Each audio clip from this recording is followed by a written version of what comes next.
Dans son discours de clôture, le speaker de la Chambre basse du Parlement a rappelé aux élus nationaux l'importance de la transparence et de la reddition des comptes. Il a souligné que les députés nationaux doivent produire un rapport pour évaluer l'exécution du programme du gouvernement. Vital Kamerhe veut répondre aux attentes de la population qui souhaite que les salaires des élus du peuple puissent être revus à la baisse. Il a rassuré qu'il n'y aura pas d'augmentation de salaire pendant cet exercice.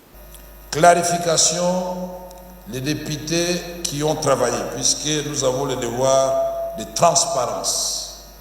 Leur salaire peut être vérifié par tout le monde et je mets quiconque au défi de prouver que les députés gagnent 21 000 $.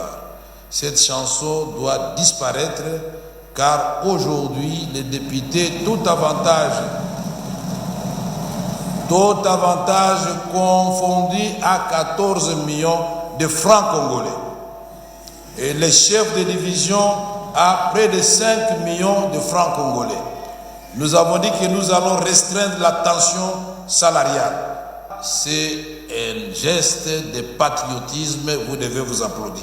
Avant les discours solennels du président de l'Assemblée nationale, la plénière a reçu et adopté des points importants tels que l'adoption d'un projet de loi d'habilitation dont l'économie du texte a été présentée par le ministre d'État de la Justice et garde des Sceaux, Constant Moutamba, qui a sollicité et obtenu auprès de la représentation nationale l'adoption de ce projet. Quant à la commission spéciale chargée de la vérification et la validation des mandats des 39 députés, la résolution a été adoptée après quelques éclaircissements. Pour les points ayant trait au réquisitoire du procureur général près la Cour de cassation sur l'affaire des forages impliquant l'ancien ministre des Finances Nicolas Kazadi, il a été autorisé l'ouverture d'une instruction judiciaire contre l'ancien ministre des Finances, aujourd'hui député national. Par contre, elle n'a pas adhéré à la demande de la commission sollicitant la levée de la mesure visant à restreindre les mouvements du précité.